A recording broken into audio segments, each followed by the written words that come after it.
Entérate con Leslie. Somos una plataforma virtual de entrevistas e información especializada en el ámbito jurídico nacional e internacional. Búscanos a través de nuestra portal web www.enterateconleslie.com. Síguenos a través de nuestras redes sociales. Entérate con Leslie. Amigos de Entérate con Leslie, buenas noches.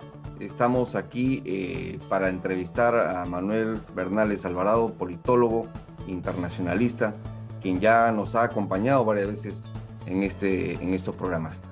Esta semana es una semana complicada, difícil, los resultados electorales todavía están a la espera, pero Manuel, yo quiero darte en primer lugar la bienvenida y hacerte la primera pregunta. Muchas gracias, a tus órdenes. ¿Qué crees que va a pasar en el país en esta semana? Lo que crea tiene relación con mi percepción. Para empezar, no creo que los chanchos vuelen. Eso quiere decir que no creo que el proceso legal del cómputo y la proclamación electoral termine esta semana. En consecuencia, en esta semana van a continuar dos mensajes muy fuertes.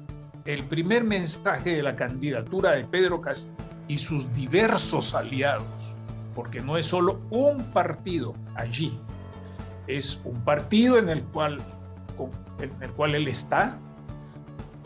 Después de 10 años o algo más, dejó el partido de Toledo al cual pertenecía y entró a este otro partido con éxito.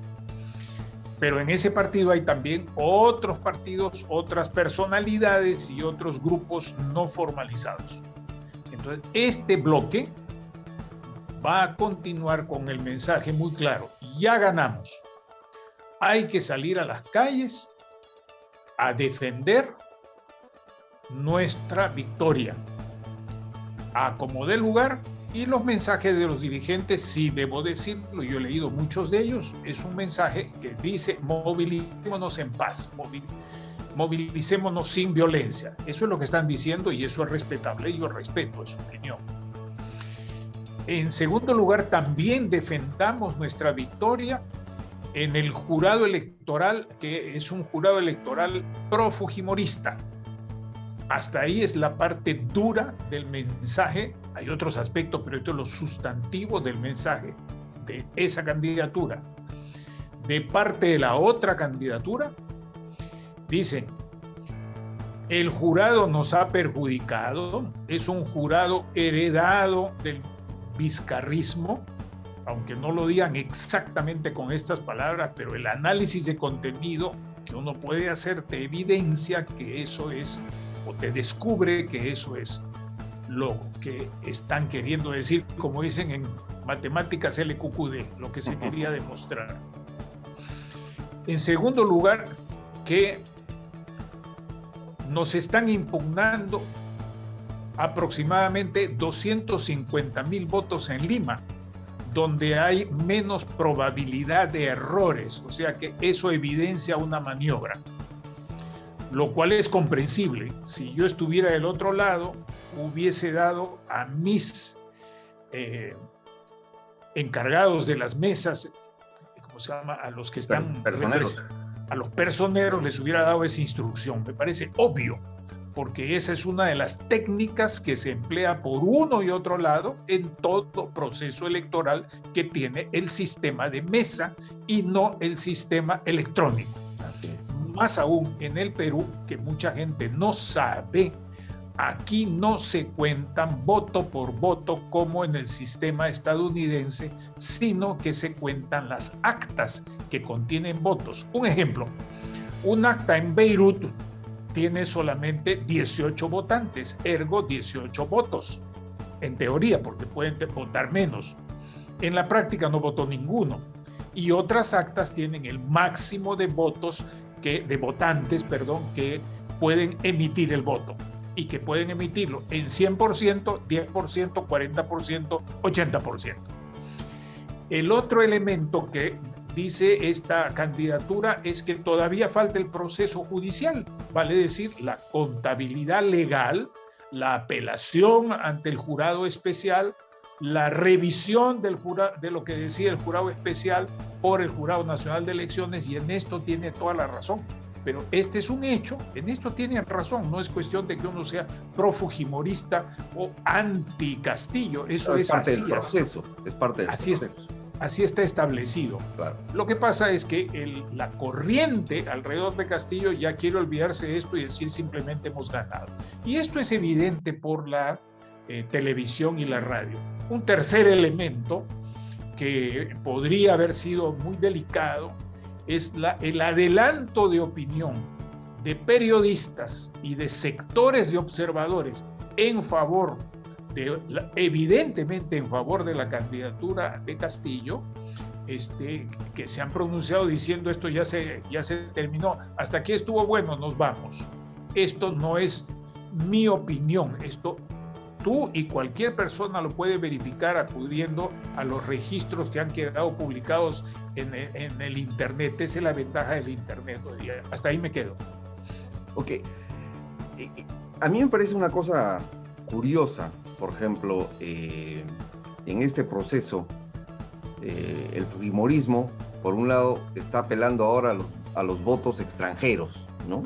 Como una tabla de salvación. Sin embargo, en la legislatura, hace algunas legislaturas, el fujimorismo canceló los votos del extranjero. Acuérdate que pasó una ley donde los extranjeros no podían votar y después se volvió a aprobar esa ley.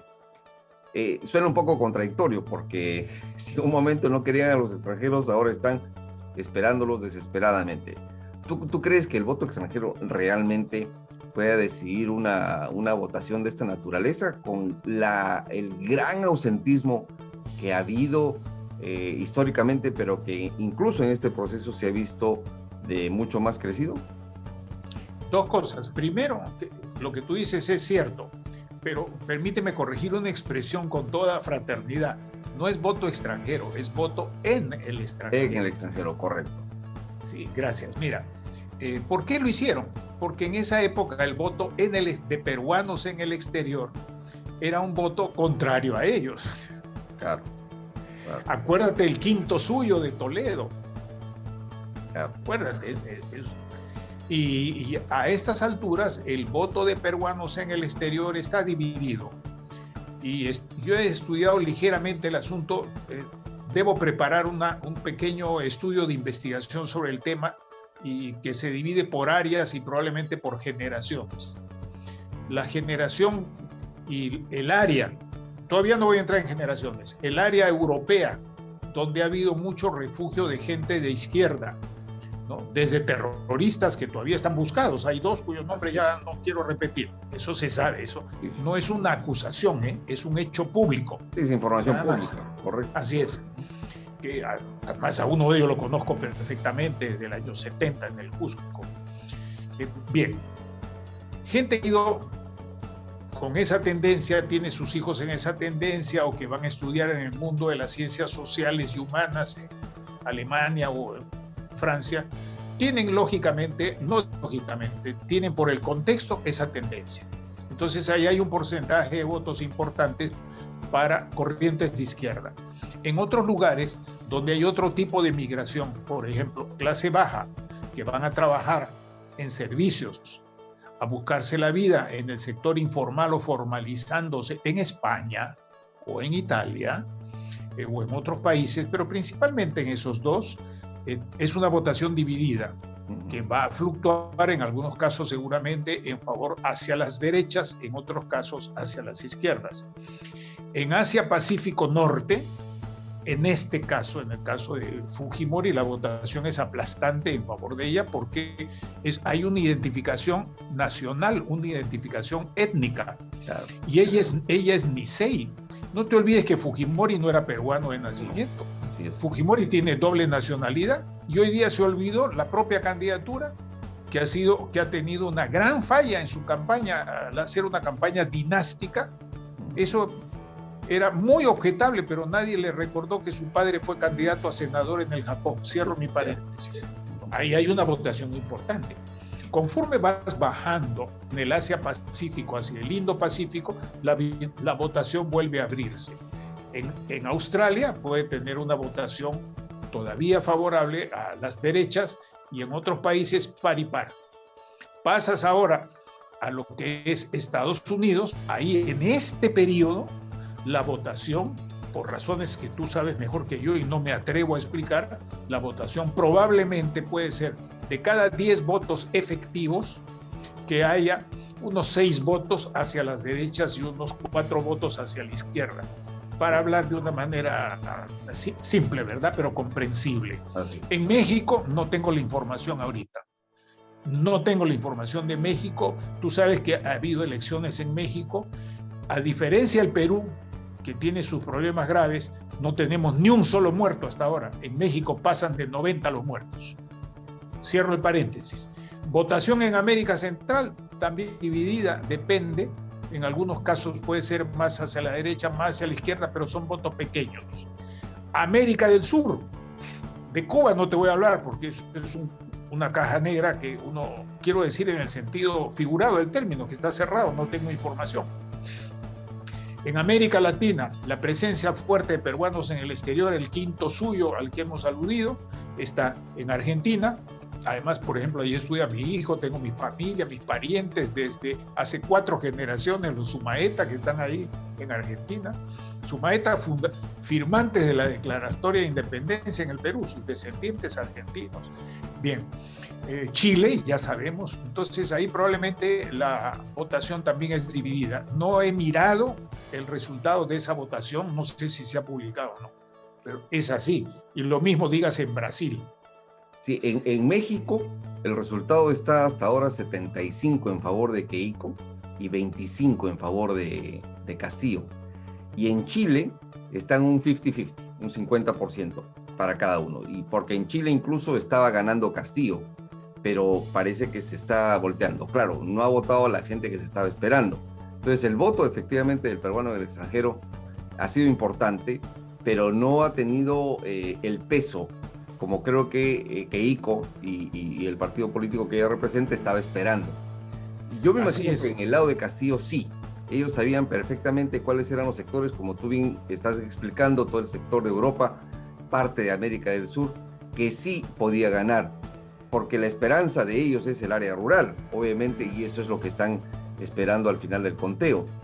Ahora, el comportamiento de la población es una de las cosas que preocupan. Ambos partidos están tratando ya de movilizar gente a las calles, lo que podría representar actos de violencia, muertos, heridos, que ojalá no pase. Pero no veo la forma de parar esto, excepto si es que el presidente Sagasti, por ejemplo, convoca a los 2 candidatos y entre los 3 abrazaditos salen y digan a la gente, calma, vamos a esperar los resultados. ¿Tú crees que es posible que suceda esto? No creo que sea imposible, pero es muy poco probable. Creo que deberían convencerse no solamente ellos, sino también los militares, los policías, los altos mandos que tendrían la responsabilidad del orden y de producir algunos errores o utilizar ciertas técnicas o métodos que sean inmediatamente juzgadas como crímenes de lesa humanidad, y entonces esto es peor. Yo creo que efectivamente eso que tú has expresado sería una buena medida, no me parece imposible, me parece deseable y poco probable, pero deseable. Añado algo más, permíteme, Luis. Un hecho evidente que nadie ha mencionado es que el ausentismo es grande y es el primer grupo que ha perdido. Los que tienen derecho y deber de votar y que no han hecho uso de su derecho de sufragio, esos son los que principalmente han perdido. Y paradójicamente, ese bolsón de peruanos en el Perú y en el extranjero, ese bolsón está arrastrando hacia abajo la estabilidad del país, porque podría haber inclinado la balanza en un sentido o en otro, o tal vez producido otro empate. Pero una cosa es empatar con un 90% de voto efectivo, y otra cosa es empatar con una precaria situación. Segundo elemento importante que quiero recordar es que la candidatura de Fujimori es una candidatura cuesta arriba. que trae todo el peso de la mala imagen y del rechazo nacional. No estoy inventando nada, esto ya era público y notorio aquí y en Marte, todo el mundo lo sabía. En segundo lugar, una campaña que solamente en la última semana ha dejado de acentuar las apelaciones y formas dinásticas que al peruano medio, a mí o a cualquier otra persona, yo lo digo por mí también, a mí no me interesa. Exacto. Lo que me interesa es su compromiso con el país. Y del otro lado, una personalidad que no tiene un perfil negativo, no la tiene, y que tiene una habilidad para expresarse en público, para callar o para expresarse, que lo ha demostrado. Eso es el manejo de la experiencia sindical en el SUTEP y en el CONARE, del cual es el líder, que es una fracción que derrotó dentro del SUTEP a Patria Roja y que es más radical que Patria Roja. Entonces, esta candidatura se encuentra con un movimiento social de rechazo que a la candidatura, a la corrupción, como se dice, que ha sido cultivado en los últimos 30 años y particularmente en los últimos 4 años. Gracias. En estas circunstancias es muy difícil decir que después de esta semana vayan a mejorar las cosas por arte de magia, respondiendo a tu pregunta, sino que yo creo que se han sembrado en nuestro querido Perú varias tormentas perfectas. La primera, la política. La segunda, en orden de enunciado solamente, no de importancia, la permisividad de la sociedad a la corrupción, que está arriba, abajo, a la derecha, al centro, en todo. En tercer lugar, la deseducación. Tenemos una grave crisis educativa de alfabetización primaria y secundaria. De universidad estamos un poco mejor. La desinformación. Y por último, no menos importante, entre otros factores que podríamos hablar, enunciarlo solamente en 3 minutos, alargando esta entrevista, tenemos la ausencia de partidos. Del siglo XX solo han sobrevivido legalmente 2 partidos. Han sobrevivido, de hecho, otros, como Patria Roja, que tiene objeciones, dicho sea de paso, que ha hecho públicas. Alberto Moreno lo ha hecho público a Castillo y a Cerrón, sigue la pugna entre ellos. El APRA, que está dividido, pero que todavía tiene facciones con sus respectivos líderes. Y el Fujimorismo, que es un aparato político, obviamente, de Acuña, que es otro aparato político que viene del siglo XX, de Acción Popular, que es el más antiguo del siglo XX, partidos no reconocidos, pero que están funcionando, como por ejemplo el FREPAP, que ha sido reconocido, pero ha perdido su reconocimiento. Dicho sea de paso, yo no he tenido tiempo para cruzar la votación de los lugares en los que ganó el FREPAP su bancada congresal y la votación en esos mismos lugares para ver por quiénes votaron. Porque el FREPAP es un partido que va a constituirse nuevamente. Sociológicamente es un partido, aunque en este instante haya perdido la legalidad. Entonces, ¿qué tenemos en el país? El reino de la opinología, de las redes, de la opinocracia y de los grupos de interés. Así como hay puertas giratorias a las que Pancho Durán ha documentado muy bien en el caso de los empresarios de los de arriba, también hay puertas giratorias de universidades, de ONGs, puertas giratorias como comparando a las que antes tenía la masonería, las diversas logias. Nadie podía llegar a comandante general del ejército si no era 30 o 31 o 33 grados en la masonería. Eso es un hecho histórico que hoy día hemos olvidado, pero así funcionó el Perú mucho tiempo, con ventanas giratorias que no son de hoy, que vienen de lo que es la formación social y la creación del Estado peruano. Y no creo que acabe eso va a seguir. Por supuesto que no. Además es universal, mi querido Luis. Exacto. En Cuba, ¿cuáles son las puertas giratorias? Sí, el partido es la principal. Si tú no estás en el partido, prácticamente no tienes la misma opción. Exacto. Y estar en el partido y tener acceso al Estado político, militar, civil, económico, te convierte en lo que Milo Vangilas escribió en los años 50, la nueva clase. Claro. La última pregunta, mi querido Manuel, tú sabes que el tiempo es oro. El futuro de Keiko y de Castillo perdiendo las elecciones son totalmente diferentes. Yo creo que Castillo podría fortalecer un liderazgo, creo, mientras que Keiko se tiene que enfrentar a la justicia. Y yo no estoy muy seguro si intentaría una cuarta vez llegar a la presidencia. En 2 minutos, ¿tú qué crees? Personalmente pienso que si Keiko pierde ya fue, punto. Y está destinada a la fiscalía y a que continúe el proceso judicial que no pararía aunque ganara las elecciones, por si acaso. Correcto. Porque no es por delitos actuales, es por delitos previos, y las elecciones no la eximen de responsabilidad. Así es. En segundo lugar, porque ya no ganó con 77 congresistas, sino con poco menos que 20 o 15, no me acuerdo en este instante. En tercer lugar, porque ya no es la figura de los años pasados, ya fue eso.